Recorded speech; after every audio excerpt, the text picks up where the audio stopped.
Viewer discretion is advised.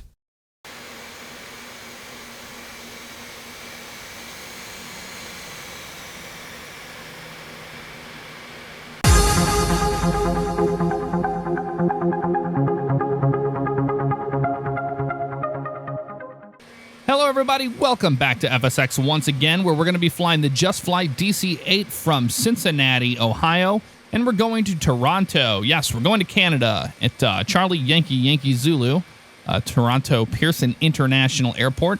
Total time in the air should be about an hour today. Won't be for you, but for me it will. And we're going to try to do the Haggle 3 departure to Rod intersection. We're going to do transition. The Pusker intersection, Query intersection, and then we're going to be doing the Rockdo 5 arrival into Cincinnati. That is the plan of action here. So everything's getting set up here on the outside, just about done, and we're going to head up into the cockpit and get everything ready to go.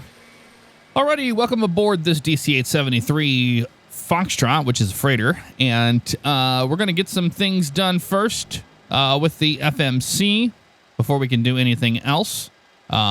We've got ground power on currently right now. Nav's lights are on and the beacon light is off right now. So let's head down here to the FMC and get things all situated and ready to go. Alrighty, so now we can start getting our FMC programmed. Very simple to do in this airplane. We just go to the route page first and we want to do KCVG for Covington, which is Cincinnati Airport, where we are currently right now. We're going to expect runway 27 today, so we're just going to put 27 for now. We are going to go to Charlie Yankee Zulu, or sorry, wrong one there. Yankee Zulu, CYYZ. Oh, I don't know why I hit that. Oops. Over to destination like so. Everything looks good there. So now let's go to the departure arrival page. And departure out of Cincinnati is going to be the, we wanted the Haggle 3, so let's find Haggle 3 right like so. And we're going to be doing runway 27, selected right there. Looks good to me. Let's go back to the departure arrival page. Arrival into Cincinnati is going to be the Rockdo 5, like so. And we're going to expect the ILS probably runway 23, but or 24. One of those, definitely in the 24 range. I'm not going to put it in there now. No need to. We're going to use the Rockdo 5 for that. All right, we go back to the route page like so, and then we hit activate, and we hit execute like so. So now that we're on the route page, we can go to the performance initialization page, whatever you want to call it, the act perf in it. Reserves are today going to be 20.0, and our cruising altitude is going to be 290. So let's go flight level 290 like so. Looks beautiful to me. We'll hit execute there, and it should be happy. All right, whenever I selected this SID of Haggle 3, I forgot to select the rod intersection transition, and that's what we want, is the rod transition on runway 27. And now we'll hit execute on that, go back to legs, and you can see we have that in there now. So after rod, I want to go to Pusker intersection set of W to YWT. Very simple to do that. All we have to do is put in P, S, K, U, R, Pusker, just like that. We'll hit that there. Looks good. And we want to go to query, which is going to be Q, W, where you at? There you are. E, R, I, like that. Query, like so. And then we'll go to YWT, which is going to be good there. And that's nothing's going to change there because we haven't put in a ILS for everything else yet. So we'll just hit execute now. That's in there. Pusker and query now are going to be at 300 knots at flight level 290. And then we'll expect to get to YWT after query at 9,900 feet. And then we'll pick an ILS when we get closer and figure out what the winds are going to be. So that's all we have to do for the FMC. Not much to it. We can do the whole step through, and we'll do that now, actually, while I'm thinking of it.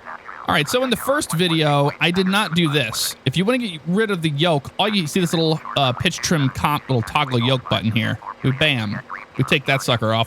Now we can actually see our HSI a lot better. So we're going to select this sucker over to plan mode like so. And we'll just go with a 10. 10 looks good to me. And we're going to step through our flight. So let's go to the previous page here, starting with Bonnelly. And we're going to step through. So, okay, it wants to finish that out first. Okay, just like so. So here we are.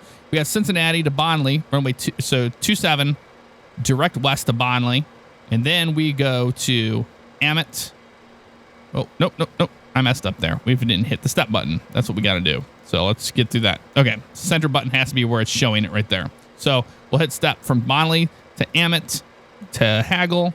Then we go to Delta Quebec November. Then we go to Romeo Oscar Delta. And then we go to Pusker. And then we go to Query. And then we go to YWT. And then we'll go to the airport from there. So that's all we have in here now. Things will change along the way, probably. Not a big deal. All right, so we're done with that. We can switch this thing back to map mode is what we want to have it at. And we can have a, that's probably good for now, a 10 or 20.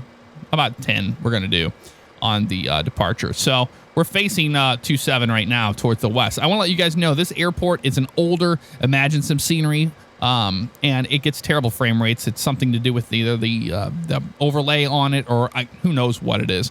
But I get terrible frames with it.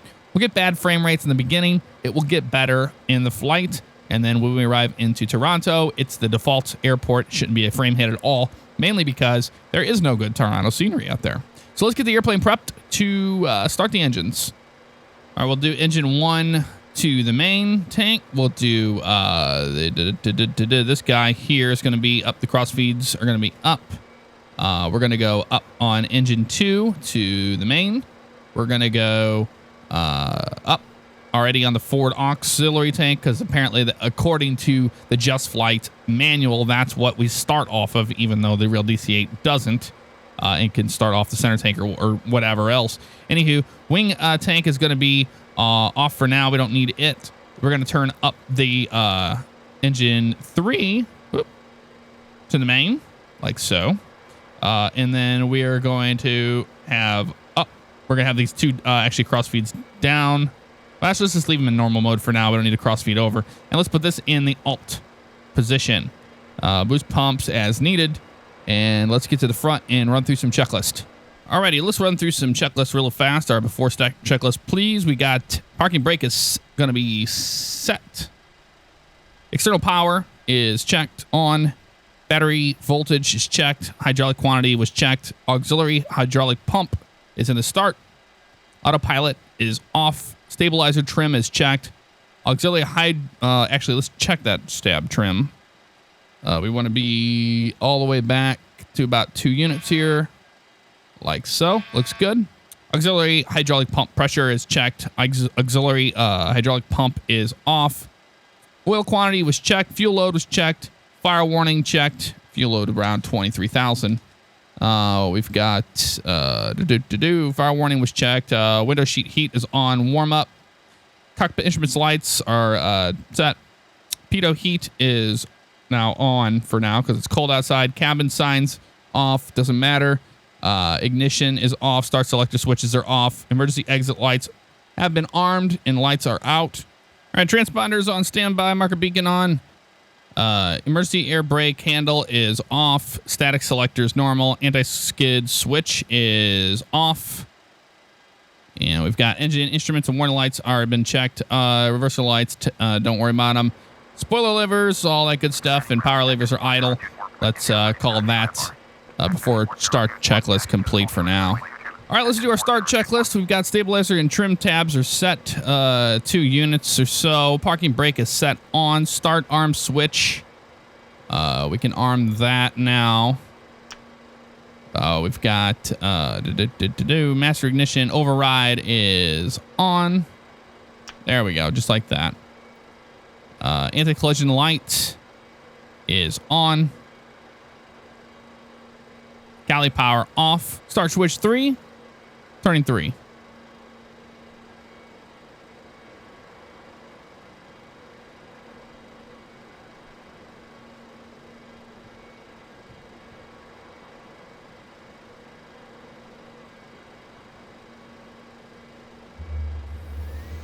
Engine 3 is good.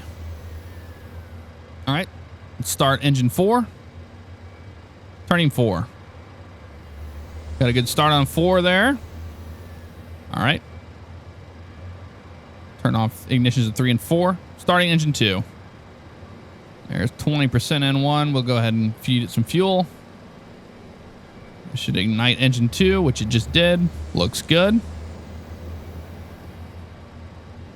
Ignition off on engine 2. Engine 1, turning 1. There's almost 20% there. Let's add the fuel. And we have good engine start there for engine 1. Alrighty, rain removal lever is checked. Electrical system has been checked. Hydraulic system checked. Cockpit heat is on.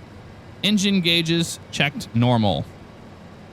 And cockpit to ground. We are clear to push. Brakes released. All right, push is complete. Parking brake set. All right, taxi checklist now.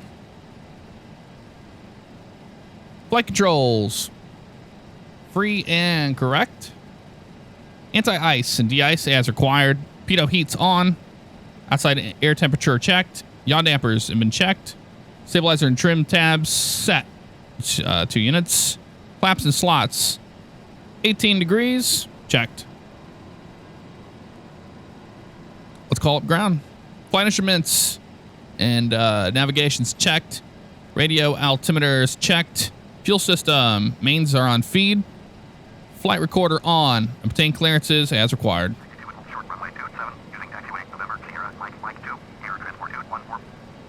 Alrighty, we're clear to taxi to runway 27. So let's go ahead and turn on our taxi lights now.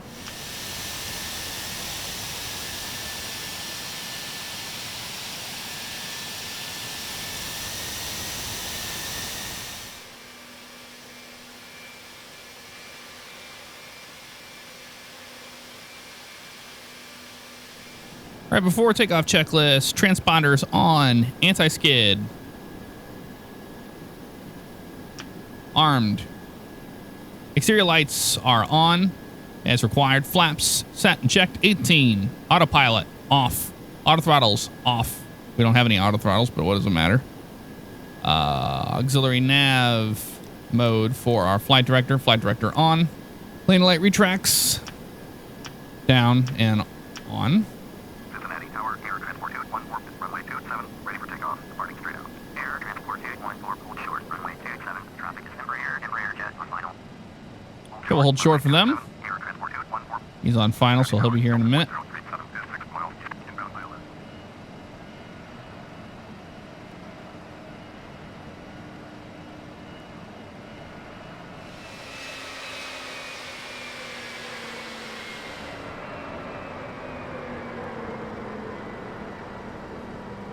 Alrighty, just waiting our takeoff clearance here. We'll switch these things into landing light mode, and we'll go ahead and flip our nav lights into strobe.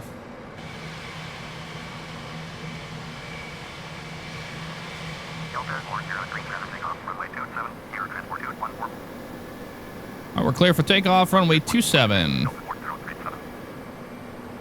All right, just lining up here on the runway. Everything looks good to me.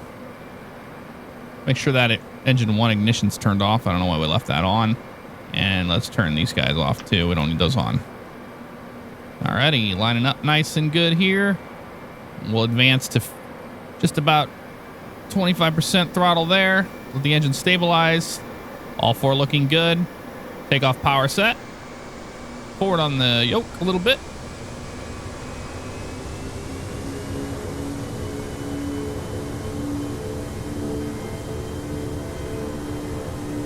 $80 knots, cross check.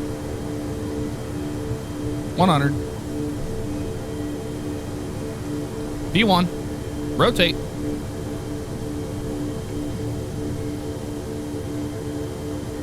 V2, positive rate, gear up. 404, ready to go, runway 27, IFR, United 4404, taxi, position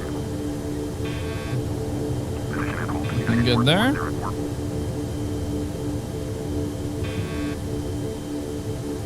Pull back our climb power here.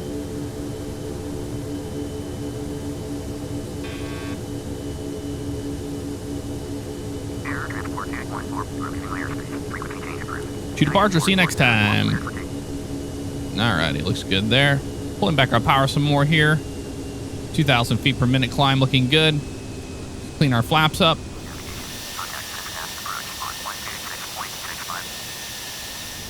All right, just about to Amit intersection here, maintaining 250 knots and a nice climb here.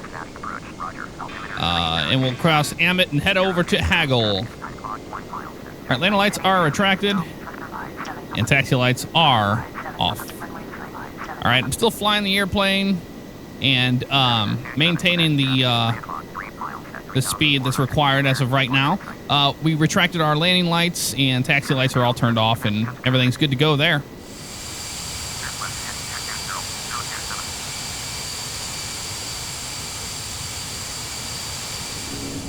Alrighty, well above 10,000 feet, I went ahead and turned our wing light off, which is our landing light, increasing our speed now to a good climb speed, as well as maintaining about 2,000 to 2,100 feet per minute as we head to Haggle now.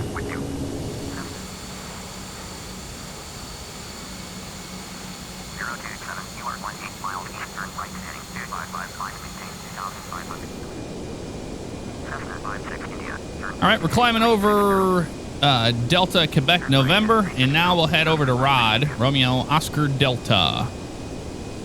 Alrighty, there's 18,000 feet. Let's go ahead and hit 2992 on our barometer to set it for standard, and we'll continue our climb at about 287. We're aiming for around 300 knots or so. Mach 0.68, so let's add a little more power to it. And we're have a heavy crab into the wind to get to Delta, Quebec, November, and we'll turn over there and head over to Rod.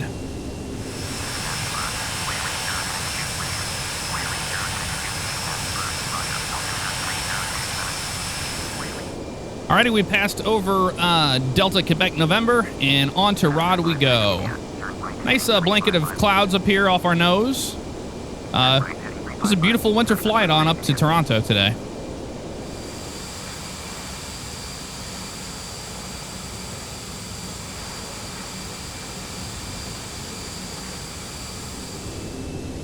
Now, as we fly further north, we're hitting the jet stream, so we're completely sideways, pretty much coming over Rod here in just a few moments. But you can see down here on the HSI just how sideways we are with the winds up there at about 120 to our left. That's pretty insane, so that's why we're flying sideways pretty much. All right, just about to flight level 290, and all we're going to do is hit the altitude hold button right like so, bring the nose down, hear the awful noise as it does that, and it's going to level out the plane at 290, and we're going to now pull our power back to cruise power, and we'll continue to cruise up to Pusker intersection.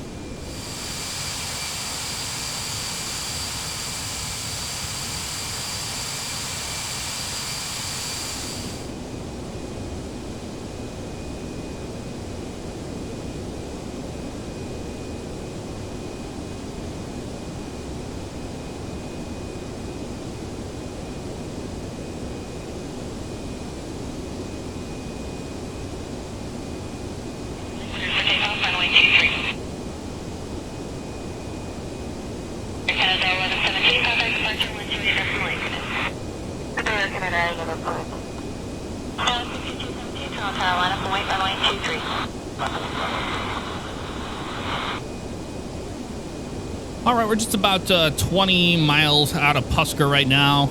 Still just cruising along here at flight level 290. We've got a little bit of traffic down there. That's a contrail, as we can see. I listened to the weather, and winds are going to be right out of the west there. So we're going to go ahead and set up for ILS runway 23. So let's head over to the FMC and program that. All right, so let's just go over here to our departure arrival page. Let's go into arrivals. And we'll select Rockto 5 again, and we'll select ILS runway 23, which is right here. Select it, and we'll do the Nudec transition is fine with me. We'll hit execute like so. So now when we head over to the legs, now we see we're going to go from query to WYT to Rockto to Pengo. Then we're going to go to Urbis, and then we are going to go to Davik, then Levig. Then to fix this route disco, we're just going to hit Nudec and then hit right there, and then hit execute. So now we have Davik, Levig, Nudik, Calvi, and ZDH. All right, now to make sense of everything, let's hit this button here over to the map mode, or to the plan mode, like so. And let's step through this entire thing so we can make sure it looks fine. So it's Pengo, there's Urbis, there's Davik, Levig, Neuter, Calvi, ZDH, and then onward to Charlie, Yankee, Zulu, which is Toronto. So everything looks good there. Not a single problem. We just got to head over to Query and continue on.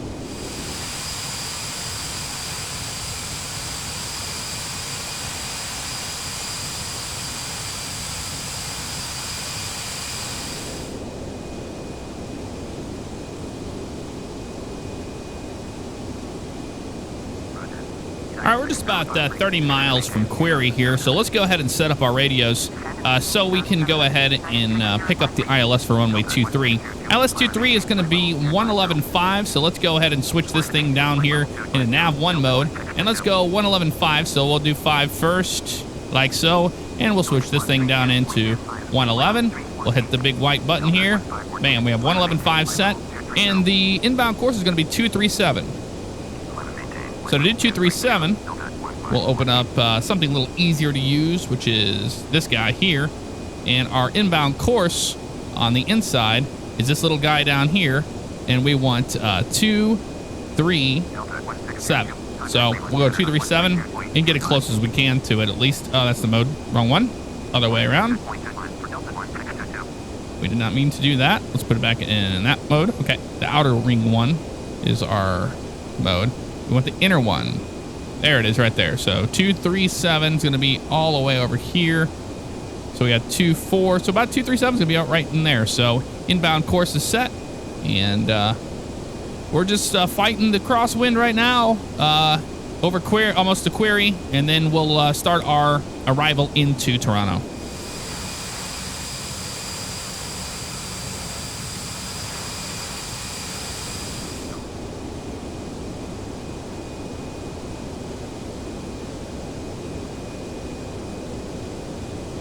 Alrighty, we crossed over Query, and now we're headed to Yankee W Tango. And then from there, we can hit Rockdo and start the arrival.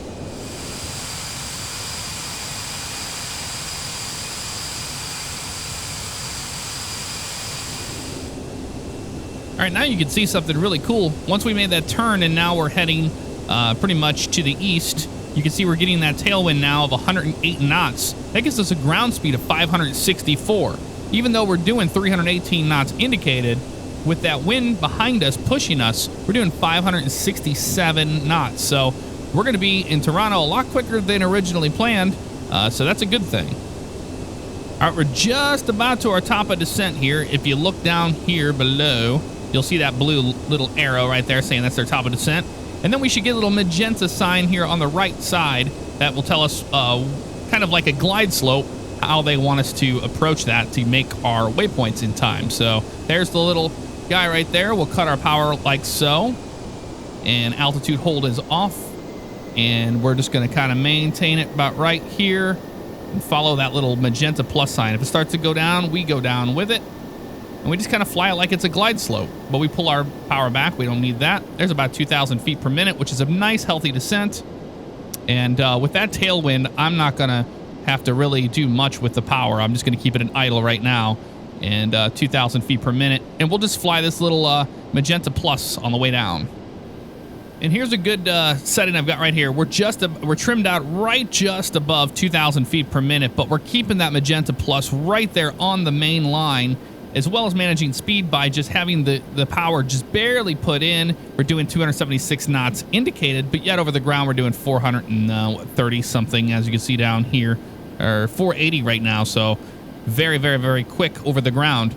There's the plus starting to move up on us. So all we gotta do is apply that back pressure on the yoke, and we just kind of hand fly her on the way down, and we adjust where we need to. But as long as we maintain on that magenta plus, we will hit our VNAV as according to the FMC.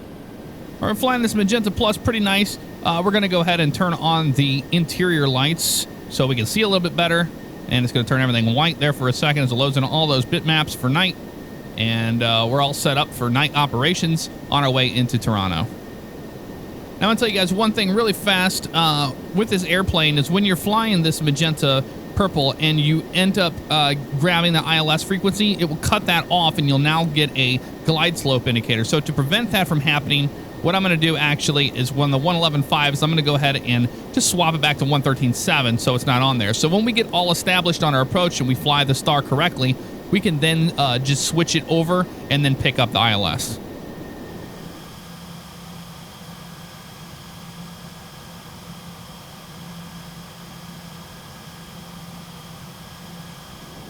All right, just adjusting some vertical speed right now to maintain this.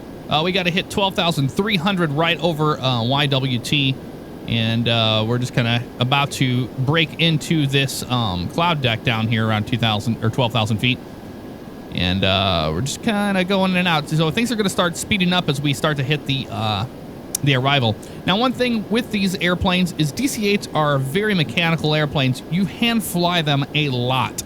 So yes, I'm manually flying the glide slope, and it's nice to have a auxiliary nav that flies the FMC and flies the star to assist with having to navigate that. That way we don't have too much on our plate because we have to manage fuel and everything else in the real airplane.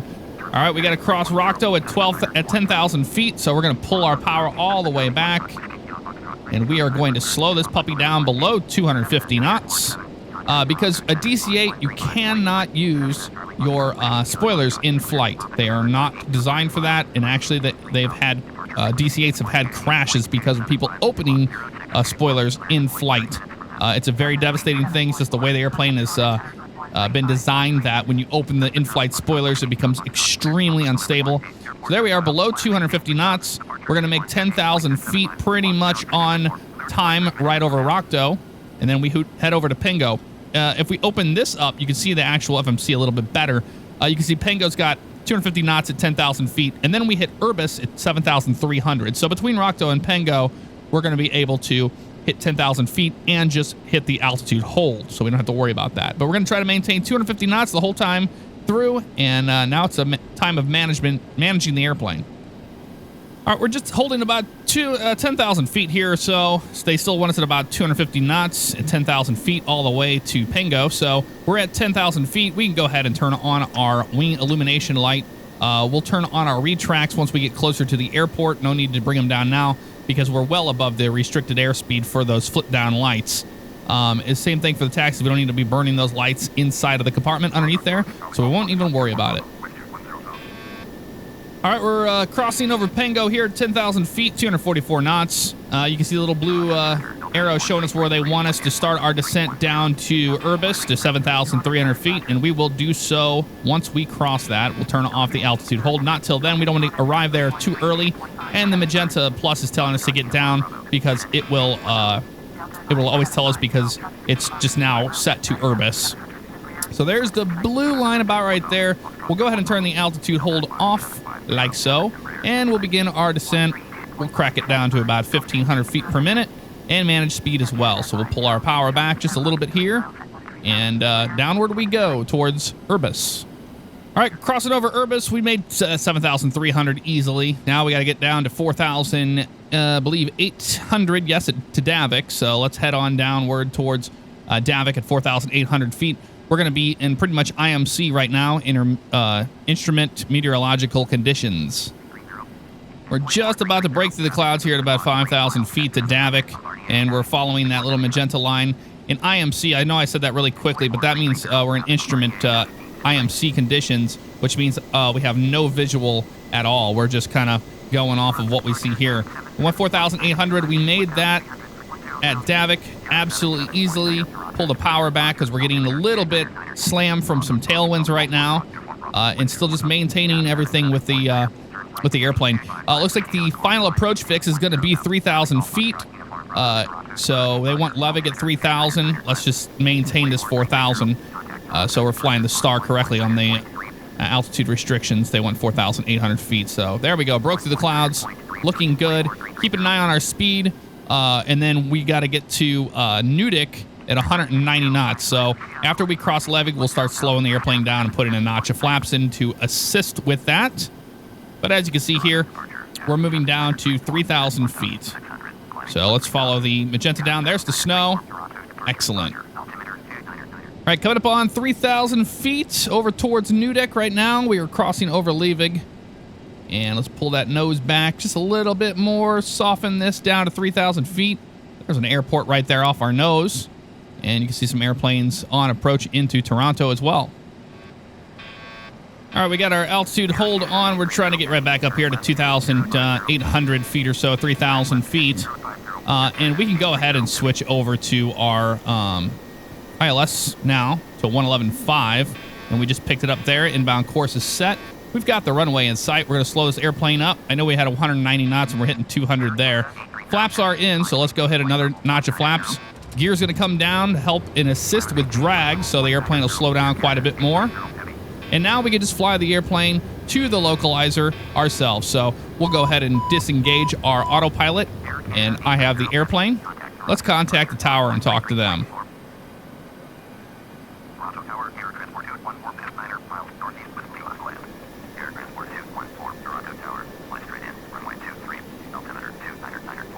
Straight in, 23. Following our guidelines here. Another notch of flaps will work. Feeling the wind out, feeling the airplane out. Also the glide slope and localizer as well. We're going to have a nice crosswind coming into Toronto. We got about 20 knot wind right off of our nose. So we're going to crab into the wind manually. We're not using any autopilots right now. And we're just maintaining the localizer and the glide slope as well. Clear to land, 23. Okay, let's turn our landing lights all on. And our landing lights on the nose. Right on the glide slope, looking good. Let's crab a little more to the right and feel this puppy out.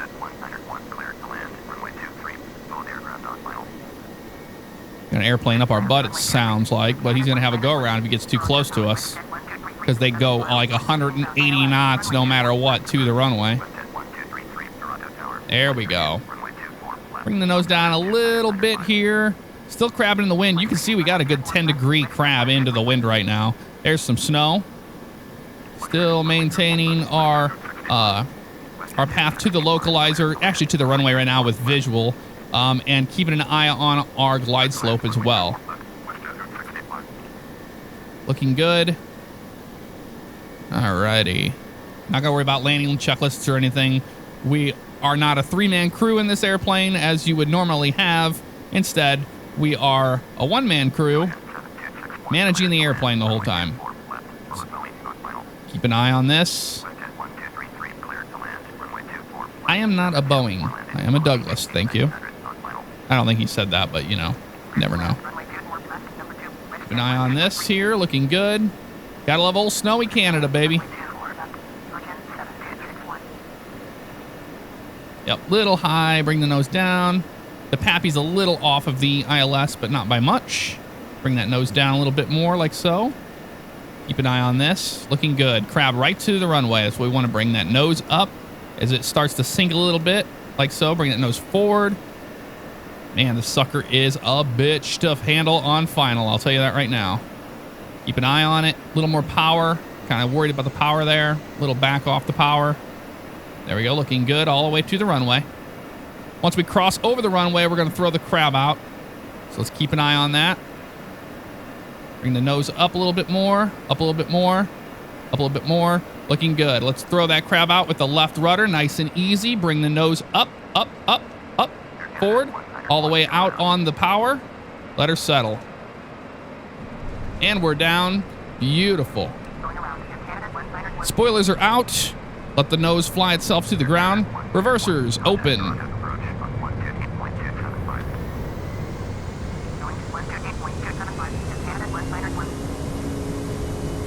$70, 60 knots. Close them off. And we're down. That was pretty much a textbook landing. That was amazing crosswind, and we redeemed ourselves after that crosswind into St. Louis.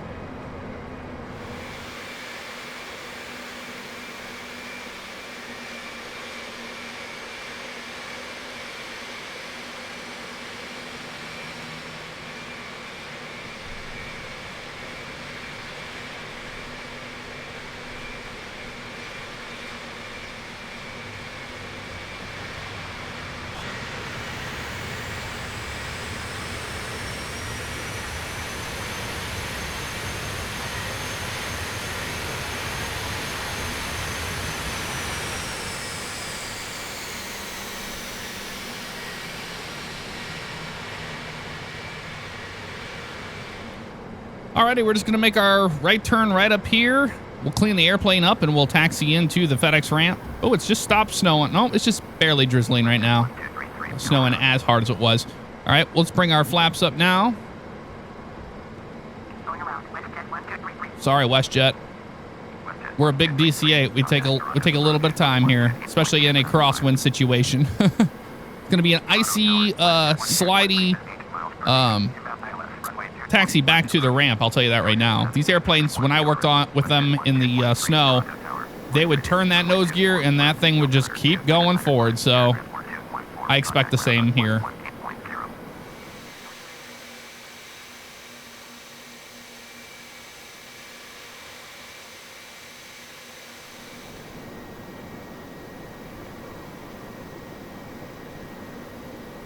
That was pretty much a perfect turn right off of that 45-degree angle. And you can see how the nose is sliding a little bit there on us.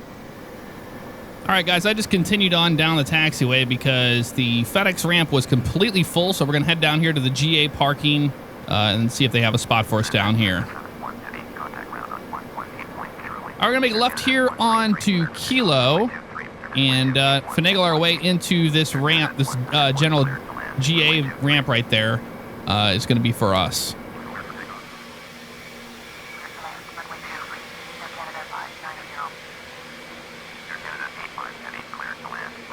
Alrighty, we got plenty of room over here. So let's go ahead and turn our taxi lights off so we're not blinding these guys on our way in.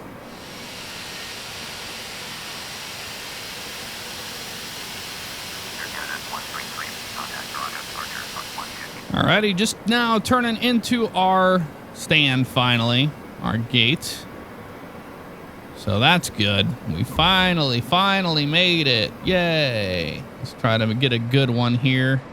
And just a little turn to the right. Alrighty, parking brake is set. And let's get the external power on out there with the truck. And looks good. Let's go ahead and kill the engines. Like so. And there you have it.